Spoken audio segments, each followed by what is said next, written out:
Sir ఇప్పుడు మీ మీరన్నట్టు ఇక్కడ ఉన్నటువంటి ఈ లోపము, ఈ లొసుగు వల్లనే చాలా ఫుడ్ అడల్టరేషన్ జరిగి, అది ఇవాళ మనం చాలా ప్రాబ్లమ్స్ ఫేస్ చేస్తున్నాం. మీరన్నట్టుగా భారతీయులందరూ కూడా సమస్యలు ఫేస్ చేస్తున్నారు. అనారోగ్యం ఇవాళ చూడండి, హాస్పిటల్స్ అన్నీ ఇంత కిటకిటలాడుతున్నాయి. సార్ కిడ్నీ ప్రాబ్లము, షుగరు, అసలు ఒకటి కాదు సార్, ఏంటో కొత్తవన్నీ చూసి ఏ గత 2 దశాబ్దాల నుంచి కూడా మనం ఈ వేవ్ అనేటటువంటిది చూస్తున్నాం. సో ఇప్పుడున్నటువంటి సిట్యుయేషన్స్‌లోనైనా ఇప్పుడు ఏదైనా ఒక విషయాన్ని తెర మీదకి తీసుకొస్తే మీరన్నట్టుగా అంధభక్తనో, లేకపోతే కమ్యూనల్ ఇష్యూస్ తీసుకొనొచ్చో దాన్ని పక్కదావ పట్టిస్తున్నారు తప్ప, వీళ్ళకి నాలెడ్జ్ లేదని మాత్రం ఒప్పుకోవట్లేదు. అయితే ఒక విషయం చెప్తాను మేడం. ఫుడ్ అనేది బేసిక్ సప్లై. అంటే మా మనిషి జీవించడానికి అన్నమే శరీరంలోకి పోయి నీకు శక్తిగా మారి నువ్వు డైలీ యాక్టివిటీస్ కోసం హెల్ప్ చేస్తుంది. ఫుడ్ అడల్టరేటర్ అయితే ఏమవుతుందంటే బాడీ నిర్వీర్యం అయిపోతుంది లోపల. సో ఫుడ్ ఏది తినాలి ఏది తినది అనేది పర్సనల్ చాయిస్. ఎవరు ఇది తినాలి వీరు ఇది తినద్దు అని చెప్పి ఎవరు ఇక్కడ చెప్పలేదు. No restriction. Food is a personal choice, religion లాగా. నువ్వు తినే ఫుడ్ నాణ్యమైన ఫుడ్ కాదా అని వెరిఫై చేసుకునే రైట్ నీకు ఉందన్న విషయాన్ని సామాన్య భారతీయుడు గుర్తించాలి. ఫస్ట్ స్టేట్ కంట్రోల్ చేస్తలేదు. ఎస్, స్టేట్ ఫెయిల్ అయింది. స్టేట్ కంట్రోల్ చెయ్యాలన్న వాదన కూడా, ఆ విషయం కూడా ప్రజలకు తెలియదు కదా సార్. సరే మేడం, తెలిసినప్పటికీ స్టేట్ ఫెయిల్ అయింది ఫుడ్ అడల్టరేషన్ ని కంట్రోల్ చేయడంలో.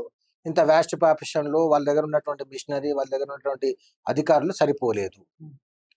ఇక్కడ this is where the real story begins. ప్రతి భారతీయుడికి వాళ్ళు తినే ఫుడ్ నాణ్యమైనదా కాదా అని తెలుసుకునే హక్కు వాళ్ళకు ఉన్నది. ఎట్లా? నీకు రైట్ టు లైఫ్ లో రైట్ టు సేఫ్ ఫుడ్ ఉంది. రైట్ టు సేఫ్ ఫుడ్ అని ఎవరు ఎక్సర్సైజ్ చేయాలి? నువ్వే ఎక్సర్సైజ్ చేసుకోవాలి. అంటే నువ్వు పోయి హోటల్లో ఫుడ్ తింటున్నావు. నిజంగా హోటల్లో తినే food safety standard authority of India వాళ్ళు ఇష్యూ చేసినటువంటి లైసెన్స్ ఉందా లేదా, కనీసం వాళ్లకు రిజిస్ట్రేషన్ ఉందా లేదా అన్న విషయాన్ని వెరిఫై చేసుకుని తినే ప్రయత్నం చేస్తే అవగాహన పెరుగుతుంది. ఇది వన్ డేలో జరిగే పని కాదు. నీ ఆరోగ్యం నీ చేతుల్లోనే ఉంది కదా. నువ్వు ఏం తినేది అనేది నీ చేతుల్లోనే ఉంది. కాబట్టి తినే ఫుడ్ నాణ్యమైనదా కాదా, నువ్వు కొనే వస్తువు నాణ్యమైనదా కాదా, దాని ద్వారా వండుకుంటే నువ్వు తినే ఆహారంలో నీకు శక్తి వస్తుందా లేదా అనేది నీకే తెలియాలి. కాబట్టి ప్రతి భారతీయుడు తమ రైట్ గా దాన్ని వెరిఫై చేసుకోవచ్చు. రేపు పొద్దున నువ్వు ఫలానా దగ్గరకు పోయినావు, అది నాణ్యమైన ఫుడ్ అమ్ముతలేడని తెలుసు, నీకైనా తినాలని ఉంది, పోయి డైరెక్ట్ అడగండి. మీకు food standard safety authority of India నుంచి సర్టిఫికేట్ ఉందా లేదా, మీకు లైసెన్స్ ఉందా లేదా అని అడగండి. లేదు అని తెలుసుకుంటే మీరు ఫుడ్ సేఫ్టీ ఆఫీసర్ కంప్లైంట్ ఇచ్చి you can make the stall closed. ఆ రైట్ మీకు ఉంది. కేవలం ఫుడ్ ఇన్స్పెక్టర్ వచ్చి మీకు చేయాల్సిన అవసరం లేదు. You are the consumer, you have right to safe food ఉంది. అది ఎక్సర్సైజ్ చేసుకోండి. ఇప్పుడు ఒక 10 రూపాయలు పెట్టి కొనుక్కున్నటువంటి ఒక దాంట్లో కల్తీ జరిగింది సార్. 10 రూపాయల కోసం నేను FSSAI ఆఫీస్ ఎత్తుకుంటూ వెళ్ళలేను కదా. వెళ్ళలేకపోతే తిని ఆరోగ్యం చెడగొట్టుకోండి. అది ఆరోగ్యం చెడగొట్టుకోవద్దని చెప్పిన వాళ్ళని ఇక్కడ నిందితుల్ని చేస్తున్నారు. సరే, అది వాళ్ళ విజ్ఞతగా వద్దేద్దాం. నేను చిన్న విషయం చెప్తానండి. అది 10 రూపాయలకు దొరికే ఛాయ, 10 రూపాయలకు దొరికే బన్న, 10 రూపాయలకు దొరికే జామ, 10 రూపాయలకు దొరికే కోవా బన్న, అదంతా డిఫరెంట్. కానీ తినాలా వద్దా అనేది నీ చేతిలో ఉంది కదా. అది నాణ్యమైందా లేదా అని తెలుసుకునే హక్కు నీకుంది. నీకు నాణ్యమైందని తెలుసుకొని నాణ్యమైందని నువ్వు సాటిస్ఫై అయితే తిను. That is your choice. ఎందుకంటే ఫుడ్ ఈస్ పర్సనల్ చాయిస్. నాణ్యమైనది కాదు అని నీకు అనిపించింది, డౌట్ వచ్చింది, నువ్వు వెళ్ళి నీకు food safety standard authority of India licence ఇచ్చిందా, నీకేమన్నా రిజిస్ట్రేషన్ ఉందా అని అడగవు. ఉండదు. నీకు నాణ్యమైందని అనిపించలేదు, తినకు. ఇప్పుడు సమాజంలో కాదు సార్, ఇప్పుడు సమాజంలో ఒక బాధ్యత కలిగినటువంటి ప్రొఫెషన్స్ కొన్ని ఉన్నాయి. ఇప్పుడు లైక్ ఒక జర్నలిజం అనుకోండి, మీలాగా ఒక అడ్వకేట్ అనుకోండి, లేకపోతే ఇంకొకళ్ళు అనుకోండి, లేదా ఒక హెల్త్ డిపార్ట్మెంట్లో ఉన్నటువంటి పర్సనాలిటీ అనుకుందాం, ఒక డాక్టర్ అనుకుందాం. ఇలాంటి అడల్టరేషన్ జరిగినటువంటి ఫుడ్ విషయంలో ప్రశ్నించారనుకోండి, మీరు అన్నట్టుగా లైసెన్స్ ఉందా, లేకపోతే ఆధార్ కార్డు ఉందా, లేకపోతే దీని మీద ఎక్స్పైరీ డేట్ ఉందా అడగగానే అక్కడ ఎంత వయలేషన్ జరుగుతుంది అనేటటువంటిది పక్కన పెట్టేసి, ఇమ్మీడియేట్‌గా ఒక పేదరికాన్నో, లేకపోతే ఒక కమ్యూనిటీనో తీసుకొచ్చి, ప్రజల ఆరోగ్యం కోసం ప్రశ్నించినటువంటి వాళ్ళని నిందితుల్ని చేసేటటువంటి ఈ భావజాలాన్ని, ఈ యొక్క స్థితిని ఎలా చూడండి డిఫెండ్ మేడం, చేసుకోవాలి? మీరు ఎప్పుడైనా, ఎక్కడైనా హ్మ్. మీరు ప్రశ్నిస్తే ఫస్ట్ మీకు ఆన్సర్ రాదు. పోరాటంలో వస్తుందని ఇప్పుడే నీకు అర్థమైంది. రిటర్న్ క్వెషన్ వస్తది. అసలు నువ్వెవరు క్వెషన్ చేయడానికి? హ్మ్. ఎందుకంటే ఇండియాలో two much democracy. Two much democracy. Two much democracy ఏమైపోయిందంటే రైట్ టు స్పీక్. నువ్వు ఎదుటోని రైట్ వైలేట్ చేస్తుంటావు. అవును. ఆ విషయం నీకు తెలుసు. అవును. కానీ ఎదుటోడు నా రైట్ ఇది అని అంటే, నీ వాడి రైట్‌ను వాడు క్వెషన్ చేసి రైట్‌గా తీసుకునే ప్రయత్నం చేసినా నువ్వు అని అడ్డుకుంటావు. హ్మ్. ఆ! అంత ఇది డెమోక్రసీ ఎంత అంటే ఎదుటోడి రైట్ కూడా వైలేట్ చేస్తావు. వాడి మీద దబాయించేంత డెమోక్రసీ ఉంది మన దగ్గర. yes. దీనివల్ల నష్టాలు, అనర్థాలున్నాయి. ఆ అనర్థాలు. అనర్థాలు అదే ఏంటివంటే, హ్మ్. ఎప్పుడైతే నువ్వు నిజం తెలుసుకొని నిజాన్ని నిజంగా చెప్పే ప్రయత్నం చేస్తే, హ్మ్. అది నిజం కాదు, అబద్ధం అని చెప్పి నీ మీదే బురద జల్లేటువంటి ప్రయత్నం జరుగుతుంది. హ్మ్. ఎప్పుడైనా too much democracy is very dangerous to the society. Nowadays it is going on. There should be checks and balances. Hmm. కానీ అది ఎవరు చేయాలి, ఎప్పుడు చేయాలి అని అంటే, responsible citizen Yes. Should know his rights, his limits. Hmm.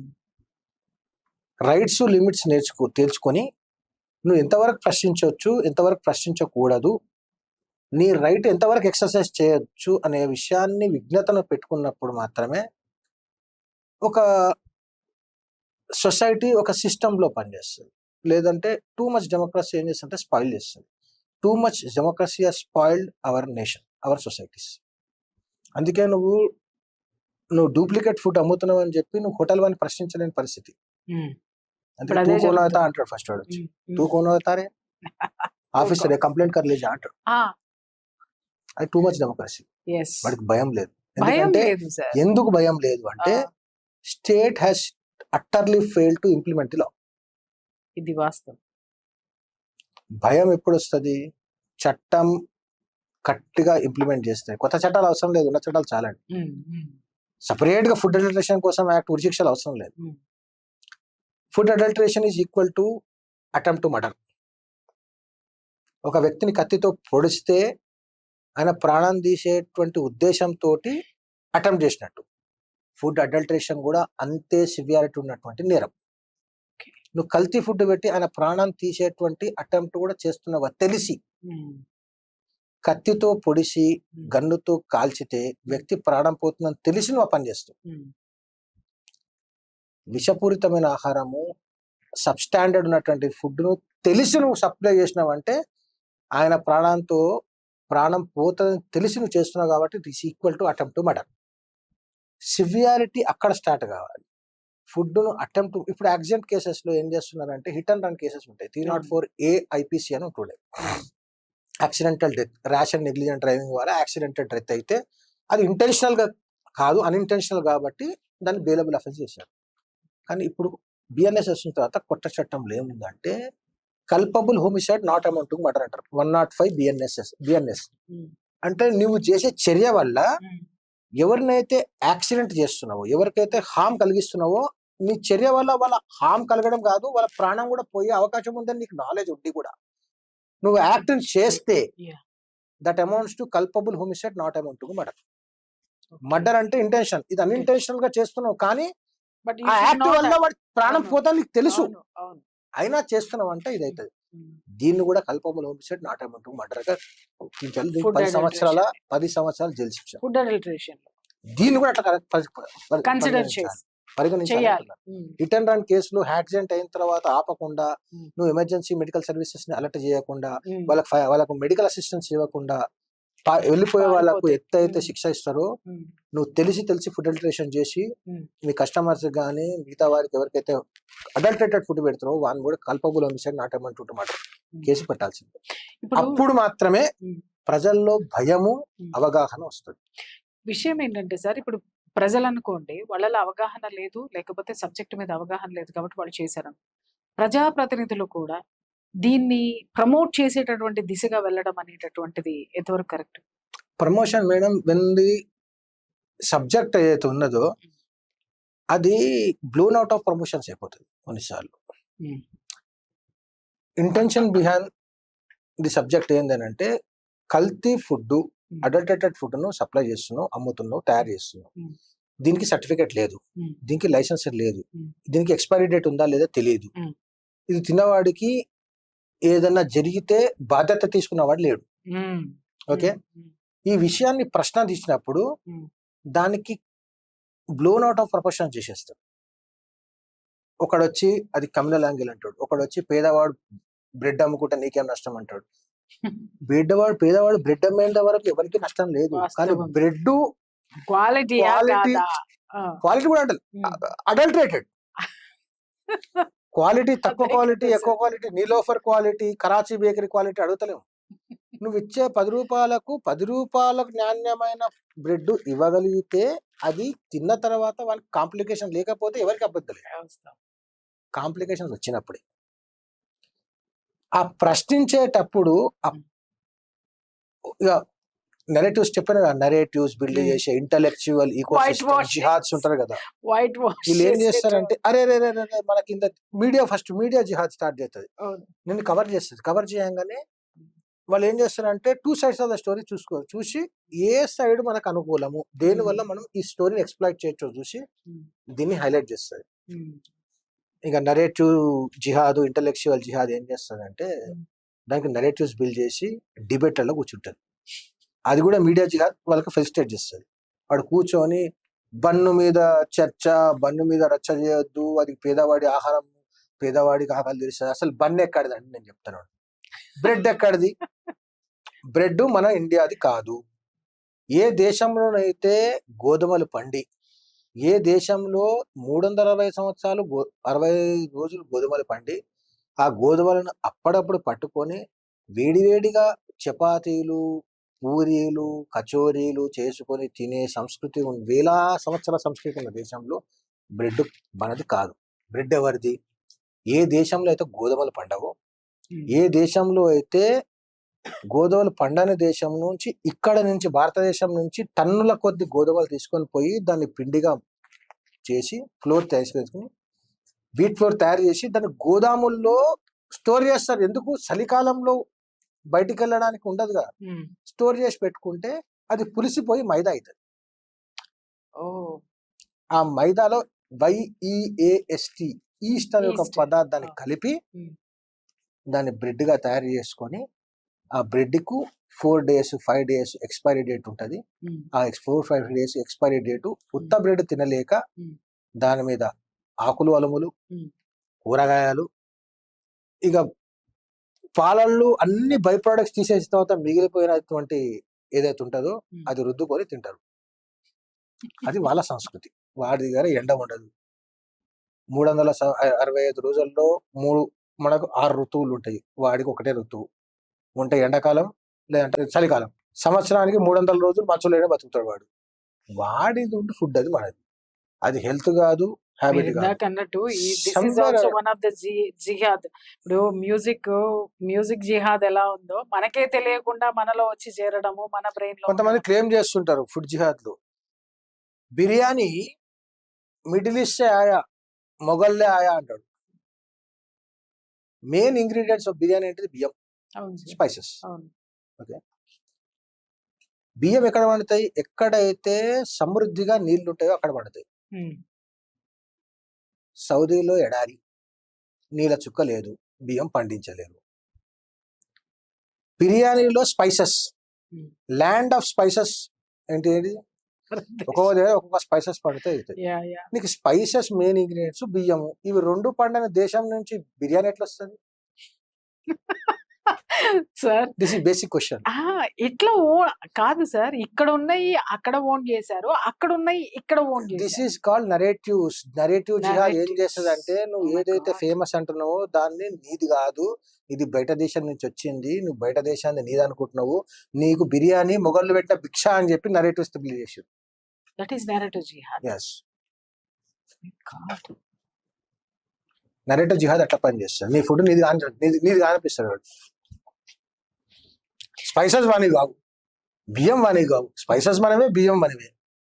నలపాకం భీమ నలుడి యొక్క నలభీమ పాకశాస్త్రం పాకం. ఏదైతే ఉంటుందో అవును. నలుడు రాసినటువంటి పాకశాస్త్రంలో బిర్యానీ వంటకం మీద ఒక స్పెషల్ చాప్టరే ఉంటుంది. తెలియదు. చదువుకు మన సంస్కృతి, మన యొక్క పురాణాలు, మన యొక్క ఇగ్నోరెన్స్ కూడా ఒక శాస్త్రాలు భాగం. అందుకే ఎందుకు ఇగ్నోరెన్స్ అంటే ఎడ్యుకేషన్ జిహాద్ ఏం చేసిందంటే నీ నాలెడ్జ్ నుంచి నేను దూరం చేసింది. ఎడ్యుకేషన్ జిహాద్ చేసిన పని అది. మీకు చిన్న అంటే స్టోరీ అట్ట చెప్తాను. పుస్తకం మార్చేసి వేరే అట్ట అట్ట పుస్తకం వేసారా? మార్చలేదు, ఉమ్, మొత్తం నెరేటివ్ చేంజ్ చేశారు. ఉమ్. ఈ ఈ సంస్కృతికి అతి పెద్ద ద్రోహం చేసింది ఫస్ట్ మ్యాక్స్ మిల్లర్. ఆ, ఎస్. true. పేరు పురాణాలు, పేరు రాదు సార్. ఇతిహాసాలు, అంత దరిద్రమైన పేరు పెట్టాలేమో. పురాణాలు, ఇతిహాసాలు, ఉమ్, మనుస్మృతి, ఇటువంటి ఏవైతే వేల సంవత్సరాలుగా భారతీయ జీవనానికి ఆధారాలుగా ఉండి సంస్కృతి సాంప్రదాయాలకు కేంద్ర బిందువుగా ఉన్నటువంటి వేద ఉపనిషత్తులు, రామాయణ మహాభారతాలు, మనుస్మృతి లాంటి వాటిని అర్థం చేసుకోవడానికి సంస్కృతం నేర్చుకున్న మ్యాక్స్ మిల్లర్, జర్మన్ యాక్చువల్ వాడు, ఉమ్, మ్యాక్స్ మిల్లర్ సంస్కృతం నేర్చుకొని వక్రీకరించి రాశాడు. exactly. వక్రీకరించినట్టు వాటిని నరేటివ్స్ బిల్డ్ చేసేటువంటి ఇంటెలెక్చువల్ జిహాద్, నరేటివ్ జిహాద్ దీన్ని మనం పుష్ చేసినాయి. దానివల్ల నువ్వు ఒరిజినల్ టెక్స్ట్ రాలు.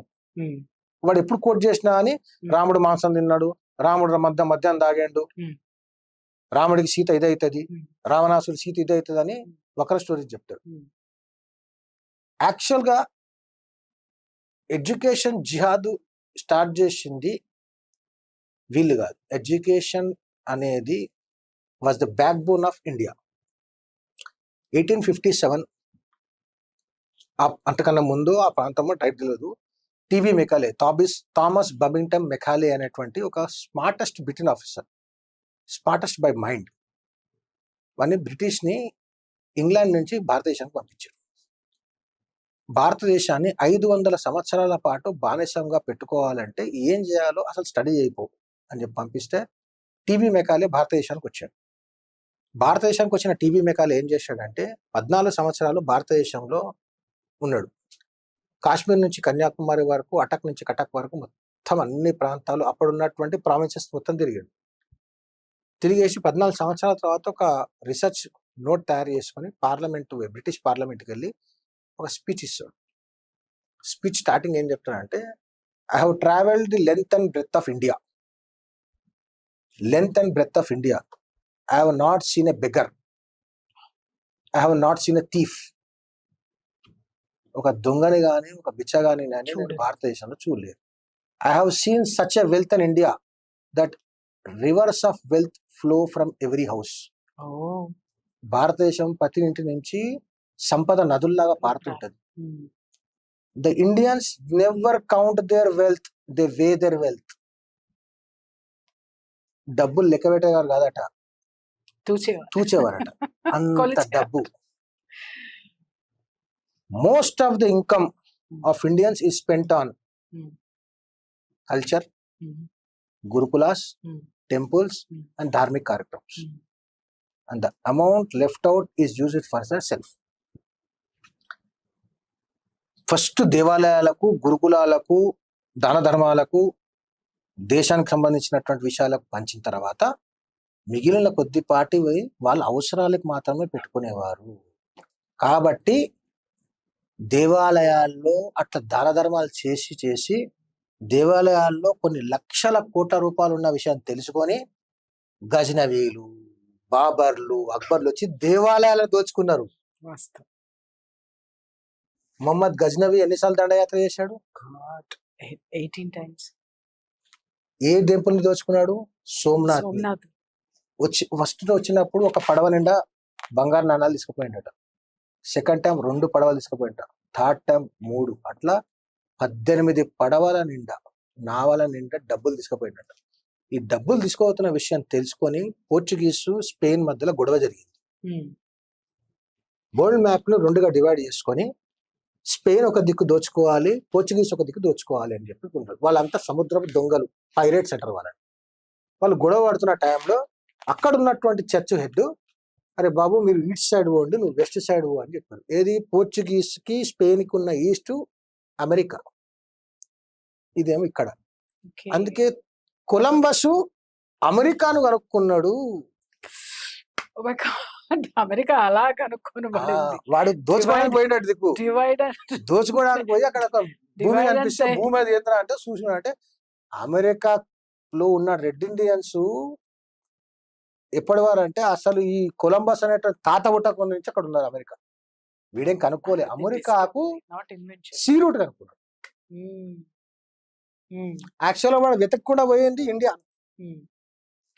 అక్కడ కొలంబస్ కనిపించింది. అక్కడ పోయేసరికి నేటివ్స్ ఉన్నారు. నేటివ్స్ ఏంద్రాబాయ్ చేసిన తర్వాత ఆ తర్వాత అక్కడ క్రిస్టియానిటీ పెంచడానికి 12 కోట్ల మంది రెడ్ ఇండియన్స్ ని ఊచకోత కోసి 12 కోట్ల మంది రెడ్ ఇండియన్స్ ని ఊచకోత కోసిన తర్వాత నిలబడ్డ సమాజమే ఈ రోజు అమెరికన్ సమాజం. Native Americans are red Indians. 12 కోట్ల మందిని ఊచకోత కోసారు. కన్వర్ట్ కాలే ఏ రోజు రెడ్ ఇండియన్. అంతరించిపోయాడు కానీ కన్వర్ట్ కాలే. ఎస్,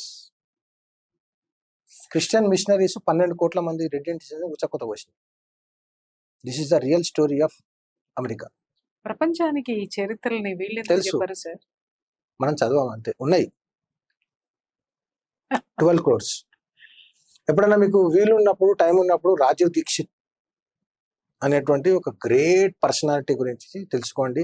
ఆయన స్పీచెస్ వినండి, ఆయన పుస్తకాలు చదవండి. You will know lot. తప్పకుండా. నేను ఇవన్నీ ఆయన పుస్తకాలు చదివి ఆయన స్పీచెస్ విని తర్వాత నేను చేసిన రీసెర్చ్ ద్వారా తెలిసినటువంటి విషయాలు. నేనేం చరిత్రను పరిశోధించలేదు, అమెరికా అవ్వలేదు, ఇక్కడ పోలేదు. వాస్కోడి గామా భారత్ వైపు వచ్చి ఇక్కడ ఉన్నటువంటి భూమిని కనుక్కొని Vasco da Gama invented Indian invent చేయడానికి వస్తువా? వాస్కోడి గామా తాత పుట్టక ముందు 5,000 సంవత్సరాల ముందు చరిత్ర సార్. మనకి యుగాల చరిత్ర ఉంది కదా. అంటే చెప్తున్నా, మోడర్న్ హిస్టరీ 5,000 years కదా. ఆఫ్టర్ శ్రీకృష్ణ అంతర్ధానం అయిన తర్వాత అవతారం 5,000 సంవత్సరాల చరిత్ర. వాస్కోడి గామా సీరుటు కనుక్కోండి, ఇండియాని కనుక్కోలేదు. ఆ ఎడ్యుకేషన్ కాదు, ఇండియాని కనుక్కున్నట్టు చూపించు. Education. My God. This is how education, narrative, conversion, spiritual, halal, employment, political, media, marriage, business, music, dance అన్ని కోఆర్డినేషన్ చేసి వర్క్ చేస్తున్నాయి కాబట్టి లోపల నిర్వీర్యం అవుతుంది. దీస్ ఆర్ ఆల్ పారాసైట్స్, పరాన్న జీవులు. వానికంటూ సొంత సంస్కృతి, సాంప్రదాయాలు, కల్చరు, ఆర్ట్, డాన్స్ ఏది లేదు. ఉన్నదాన్ని ఐదర్ మనమన్నా క్లెయిమ్ చేసుకోవాలి. తాజ్ మహల్ ని, రెడ్ ఫోర్ట్ ని, కుతుబ్ మినార్ క్లెయిమ్ చేసుకున్నట్టు క్లెయిమ్ చేసుకోవాలి నరేటివ్ జిహాద్ ద్వారా. కాదు అంటే నేను డిస్ట్రాయ్ చేసేయాలి. నేను కట్టలేను కాబట్టి వాడు కూల్చిండు సోమనాథ్ టెంపుల్. భారతదేశానికి వెన్నుముక, భారతీయ సమాజానికి వెన్నుముక భారతీయ ఎడ్యుకేషన్ సిస్టమ్. భారతీయ ఎడ్యుకేషన్ సిస్టమ్ ఎట్లా ఉందంటే, ఒక పిల్లవాడికి 5 సంవత్సరాల 5 నెలల 5 రోజులు నిండగానే గురుకులంలో జాయిన్ చేస్తాం. జాయిన్ చేసి వాళ్ళకి basic education, civic sense, morals, ethics, పురాణాలు, ఇతిహాసాలు, భాగవతము, భగవద్గీత అన్ని చెప్పిన తర్వాత స్కిల్స్ బయటికి తీసుకొస్తారు. ఎవరికి ఎందులో ఇంట్రెస్ట్ ఉందో దాంట్లో వరకు science, culture, chemistry, physics, architecture, history, యుద్ధ కళలు, ఇటువంటి వాళ్ళ నైపుణ్యం బయటకు వచ్చిన తర్వాత వాళ్ళకి సపరేట్ ట్రైనింగ్ ఇచ్చి వాళ్ళంతల వాళ్ళు సంపాదించుకొని బయటకు వచ్చి సంపాదించుకొని బతికేటువంటి తీరుగా వాళ్ళని తయారు చేసిన తర్వాత డిగ్రీస్ ఇచ్చిన తర్వాత బయటికి రాగానే ఇమీడియట్ గా పెళ్లి చేసేవాళ్ళు. వాళ్ళ వృత్తి చేసుకుంటూ ఇంకోటి చేసుకుంటూ అట్లా వాళ్ళ ఫ్యామిలీ పెరిగేది. అట్లా ఒక స్ట్రక్చర్డ్ సొసైటీ డెవలప్ అయింది. అట్లా దీన్ని మొత్తాన్ని డిస్ట్రాయ్ చేయాలంటే you have to break the back bone of India, the Indian society, that is education system అని చెప్పి రాత్రి ఒక చట్టం తీసుకొచ్చి ఇవాళ రాత్రి నుంచి నరేంద్ర మోడీ మీకు నోట్ బందీ చేసినప్పుడు రాత్రి ఏం చేసిండు, ఇవాళ రాత్రి నుంచి 1000 రూపీస్ 500 నోట్స్ చెల్లవు అన్నాడు. ఒక ఆర్డినెన్స్ వచ్చింది. ఆర్డినెన్స్ రాగానే ఏమైంది, నీ చేతిలో నోట్ ఉంది కానీ చెల్లదని తెలిసిపోయింది. అట్లనే అంటే గవర్నమెంట్ తలుచుకుంటే అట్లా చేయొచ్చు చట్టం ద్వారా. బ్రిటిష్ పార్లమెంట్ ఏం చేసిందంటే ఇండియాలో గురుకులాలన్నీ ఇల్లీగల్ అని డిక్లేర్ చేసింది రాత్రి. ఇవాళ రాత్రి చట్టం తెచ్చింది, నెక్స్ట్ డే మార్నింగ్ వరకు ఎవరు గురుకులాలకు ఎవరు పంపొద్దు, గురుకులాల్లో ఎవరు చదివించొద్దు, గురుకులాల్లో ఎవరు చెప్పొద్దు. అది ఉల్లంఘించినందుకు వేల లక్షల మంది గురుకులాల్లో ఉన్నటువంటి ఉపాధ్యాయులను, టీచర్లను నరికేసి నరమేధం చేసేసారు, గురుకులాలను కూల్చేసారు. ఒక భయం యాజ్ పర్ స్టాటిస్టిక్స్ బ్రిటన్ లో బేసిక్ ఎడ్యుకేషన్ కి స్కూల్ కూడా లేనప్పుడు మద్రాస్ ప్రావిన్స్ లో 1800 యూనివర్సిటీస్ ఉండేవి. అవును సార్. 500 అనుకుంటా, 1800 colleges, degree colleges, PG colleges, lower education, medium education, higher education కి అంత క్లాసిఫైడ్ గా ఉండి అన్ని డిసెంట్రలైజ్డ్ ఎడ్యుకేషన్ సిస్టమ్ ఉండేది. ఎప్పుడు బ్రిటన్ లో కనీసం మీడియం స్కూల్ కూడా లేనప్పుడు అటువంటి ఎడ్యుకేషన్ సిస్టమ్ ని బ్రేక్ చేసేసి ప్రపంచంలో హైయెస్ట్ లిటరసీ రేట్ ఉన్నటువంటి భారతీయ సమాజము ఒక 100 years తర్వాత జీరో అయిపోయింది. ఏదైతే ఆర్ట్, సైన్స్, కల్చర్, ఆర్కిటెక్చర్, నీకు ఫైన్ ఆర్ట్స్, యుద్ధ నైపుణ్యాలు, కళలు, నీకు ఉపనిషత్తులు, వేదాలు, వాటి నాలెడ్జ్ ఏదో ఆ తర్వాత జనరేషన్ కి రాలేదు. There we were been made to have a very big gap between our culture and the society which we are seeing. That was the real Bharatiya culture. దాని నుంచి మనం దూరం చేసి మనం తీసుకొచ్చి ఇక్కడ పెట్టారు. కాబట్టి మనలో స్వాభిమానం లేదు. స్వాభిమానం లేకపోయేసరికి మనం బానిసత్వంలోకి వెళ్ళినాం. స్వాభిమానం లేకపోయేసరికి జలియన్ వాలా బాగ్ లో ఆర్డర్ ఇచ్చింది బ్రిటిష్ ఆఫీసర్ అయినా, భారతీయుల మీద కాల్చింది భారతీయులు. ఇప్పుడు అదే జరుగుతుంది కదా. మనను పాలించడానికి వచ్చినటువంటి ఈస్ట్ ఇండియా కంపెనీ బిజినెస్ పేరు మీద భారతదేశంలోకి వచ్చి ఇక్కడ ఒకటి తర్వాత ఒకటి సామంతరాజులను కొనుక్కొని వాళ్ళలో కలుపుకొని, తర్వాత సామంతుల రాజుల మధ్యలో సామంతరాజు యుద్ధాలు చేపించి ఓడిపోయిన కబ్జా చేసుకొని చేసిన స్వాభిమానం లోపించడం వల్ల. స్వాభిమానం లోపించడం ఎందుకు లోపించిందంటే ఎడ్యుకేషన్ సిస్టంలో వాల్యూస్, మోరల్స్ లేని ఎడ్యుకేషన్ సిస్టమ్ తీసుకొచ్చారు. ఏ రోజైతే నువ్వు గురుకులాలు ఇక్కడ లీగల్ గా డిక్లేర్ చేశారు, ఆ రోజు నుంచి క్రిస్టియన్ మిషనరీస్ స్కూల్స్ రావడం స్టార్ట్, కాన్వెంట్ స్కూల్స్ వచ్చినాయి. దాంట్లో కేవలం ఇంగ్లీష్ అనే కాదు, మారల్టీ లేనటువంటి ఎడ్యుకేషన్. అందుకే మెకాలే మానస పుత్రులు అంటారు. వాడు ఇంట్రడ్యూస్ చేసిన ఎడ్యుకేషన్ సిస్టమ్ గా బ్రిటిష్ కాన్వెంట్ స్కూల్ వచ్చిన తర్వాత ఈ ఫస్ట్ వచ్చింది slaughter house, Animal slaughter house. దాని తర్వాత వచ్చింది లిక్కర్ షాప్, దాని తర్వాత వచ్చింది బ్రాతల్ హౌస్. దాన్ని బ్రిటిష్ వాడు ఫస్ట్ బ్రిటిష్ ఇండియా క్యాపిటల్ అయిన కలకత్తాలో ఇంట్రడ్యూస్ చేశారు. ఆ ఎడ్యుకేషన్ సిస్టమ్ ని ప్రమోట్ చేయడానికి రాజా రామ్మోహన్ రాయ్ అపాయింట్ చేశాడు. Raja Rammohan Roy was a British clerk. He was paid by missionaries to promote missionary education. ఈ సంఘ సంస్కర్త పేరు మీద నరేటివ్స్ బిల్డ్ చేసి ఆయన సంఘ సంస్కర్తం చేసినారు. Otherwise Raja Rammohan Roy was a British stooge. He was on payrolls of missionaries. Yes, Raja Rammohan రాయ్కి బాగా మాట్లాడి కళ ఉండేది. ఆయనను పంపించి education system, British education system మంచిది, ఇండియన్ ఎడ్యుకేషన్ మంచిది లేదు. అప్పటికి ఏం చేశారంటే విప్లవాత్మకమైనటువంటి ధోరణి ఇలా ఈ విధంగా సంఘ సంస్కరణ పేరు మీద వాళ్ళ దృష్టికోణంలో చెప్పారు. మనం ఆల్రెడీ సంస్కరించబడ్డ సమాజాన్ని వాడు కొత్తగా సంస్కరించడానికి వచ్చాడు. మన వాళ్ళు యాక్సెప్ట్ చేయలేదు. నువ్వేం సంస్కరిస్తావురా, ఇది సంస్కారం అంటే. ఆల్రెడీ మాకు వేల సంవత్సరాల నుంచి ఎడ్యుకేషన్ సిస్టమ్ ఉంది. గురుకులాలు బ్యాన్ చేసినప్పటికీ వీధులలో, ఇండ్ల అరుగం కూడా చెప్పడం స్టార్ట్ చేశారు ఎడ్యుకేషన్. అతో అయితే కొంచెం ఎడ్యుకేషన్ కల్చర్ పోతున్నది. కానీ బ్రాహ్మణ్ రాయని అయితే బ్రిటిష్ ఎడ్యుకేషన్ సిస్టమ్ ను ప్రమోట్ చేయడానికి తీసుకొచ్చినటువంటి కాన్వెంట్ స్కూల్లో అడ్మిషన్స్ లేవు. ఎందుకంటే ఎవరు యాక్సెప్ట్ చేయలేదు స్టార్టింగ్. ఆ అడ్మిషన్స్ కోసం ఇప్పుడు ఎట్లయితే మా కాలేజీలో జాయిన్ కండి, మీ వారు 10th పాస్ అయ్యాడుగా మా ఇంటర్ కాలేజీలో జాయిన్ కండి, మా స్కూల్లో జాయిన్ కండి అని ఎట్లయితే ఫోన్లు వస్తుంటాయో, పేపర్లో పాంప్లెట్లు వస్తాయో, అట్లా చేయడానికి రాజా రామ్మోహన్ రాయ్ వేడు స్టూజ్ వాడు పోయి ఊర్లలోకి వెళ్ళి వాళ్లకు చెప్పి వాళ్ళందరికీ బ్రిటిష్ ఎడ్యుకేషన్ సిస్టమ్ మంచిది, ఏమి ఉన్నది వేదాలలో ఏం పనికి వస్తుంది, కడుపు నిండుతా కాళ్ళు నిండుతా అని ప్రచారం చేస్తూ పోతే కల్చర్ ని వాడిని తన్ని మార్చేసి పంపించారు. యాక్సెప్ట్ చేయలేదు, తన్ని పంపించారు.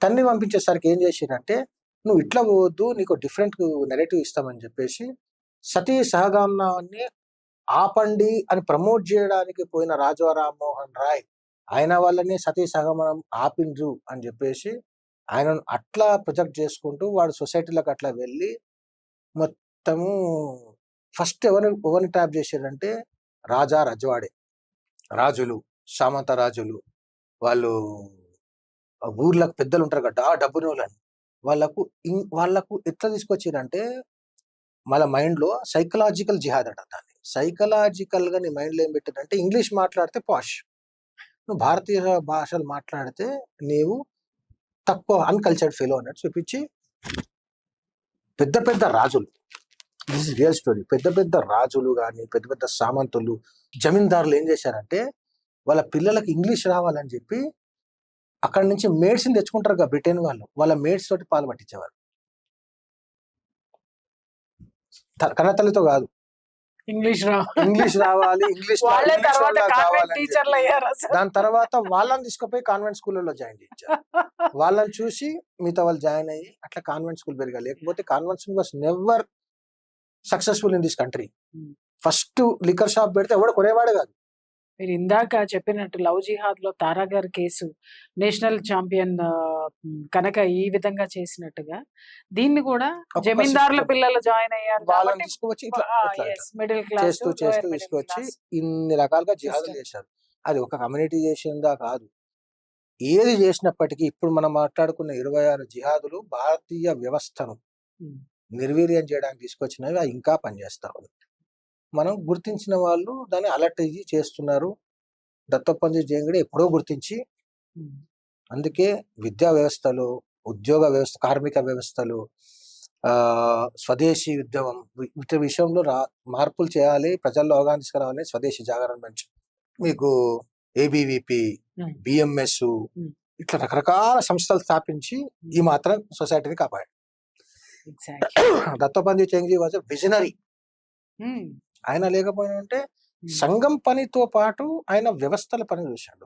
ఎడ్యుకేషన్ సిస్టమ్ లో మార్పులు కావాలి, ఏం చేయాలి, ఏబీపీ స్టూడెంట్స్ రైట్స్ కోసం పోరాడాలి, తర్వాత తాపసు టీచర్స్ కోసం పనిచేయడానికి, బిఎంఎస్ కార్మిక సంఘాలు, అప్పుడు కమ్యూనిస్ట్ డామినేషన్ ఉండేది, దాన్ని కౌంటర్ చేయడానికి, ఆ తర్వాత మీకు స్వదేశీ జాగరణ మంచు, ఇట్లా అవగాహన కల్పిస్తూ చేసినారు.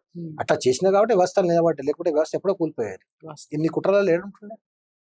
ఆ కుట్రల పరివాసానమే 500 సంవత్సరాల పాటు దేశాన్ని బానిసగా చేయడానికి ప్లాన్ చేసినటువంటి ఎగ్జిక్యూషనే ఇంకా ఉన్నది.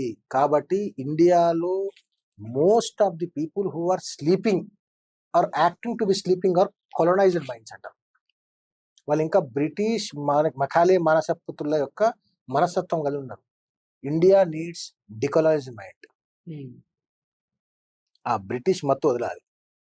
భారతీయ సంస్కృతి పట్ల ఆత్మాభిమానం, స్వాభిమానం ఉన్నవాడైతే అమ్ముడుపోడు.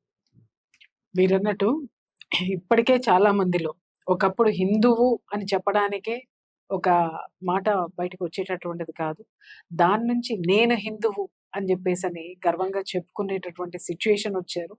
అలాగే సంఘం చేసిన పని అది 200% 100 సంవత్సరాల కృషి ఈ రోజు హిందువుని తనను తాను గర్వంగా పరిచయం చేసుకోవడం, స్వాభిమానంగా హిందూగా పరిచయం చేసుకునేటటువంటి స్థితి సిచ్యువేషన్ ఈ రోజు వచ్చింది. హోప్ఫుల్లీ ఇంకా ముందు ముందు కూడా ఈ మీరు చెప్పినటువంటి ఈ 26 జిహాదులు ఏవైతే ఉన్నాయో వాటిల్ని కూడా ఎలిమినేట్ చేసేటటువంటి సిచ్యుయేషన్స్ తొందరలో రావాలని కోరుకుంటున్నాను. కానీ సందర్భం వచ్చినప్పుడల్లా వీటి మీద లీగాలిటీకి సంబంధించినటువంటి సబ్జెక్టు మాత్రం విషయం చెప్తానండి. చెప్పండి. మనము ప్రాబ్లమ్స్ ని ఐడెంటిఫై చేయడం ఒక పని, అవును సార్, దానికి సొల్యూషన్స్ వెతకడం కూడా ఒక పని. అన్ని ప్రాబ్లంకి ఒక సొల్యూషన్ ఉంటుంది, జనరల్ తెలిసిమది కాదు కదా.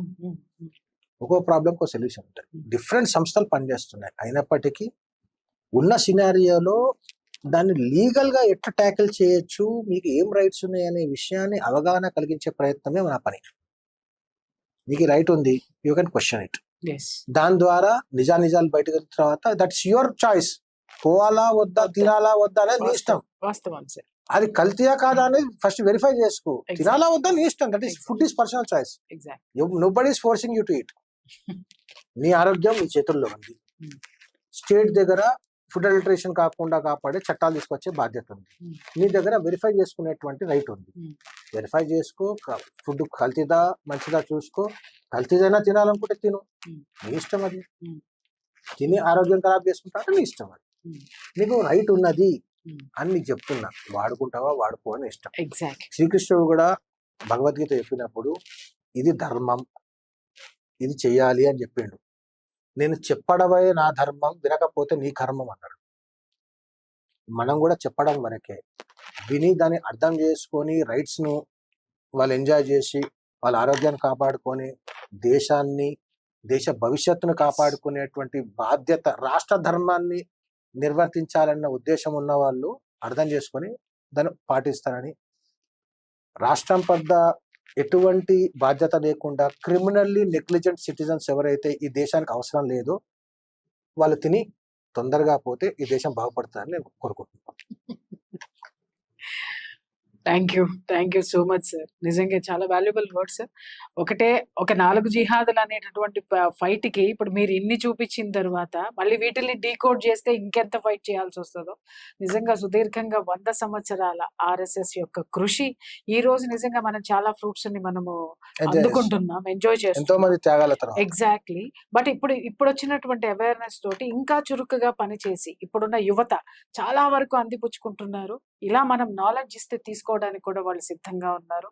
సో అలాగే వాళ్ళను కూడా చైతన్యపరిచి ముందు మన యొక్క హిందూ రాష్ట్రాన్ని ఆరోగ్యవంతమైనటువంటి రాష్ట్రంగా, అలాగే ఎడ్యుకేషన్ పరంగా కూడా అన్ని విధాలుగా ఫుల్ఫిల్ చేసుకొని, ఒకప్పుడు మీరు అన్నారు చూసారా, భారతదేశం యొక్క వెన్నెముక ఏదైతే ఉందో కుటుంబ వ్యవస్థ, రెండవది ధార్మిక వ్యవస్థ, ఎడ్యుకేషన్ సిస్టమ్, ఇవి రెండు అప్పటి రోజులు మళ్ళీ వస్తాయని ఆశిస్తూ థ్యాంక్ యూ సో మచ్.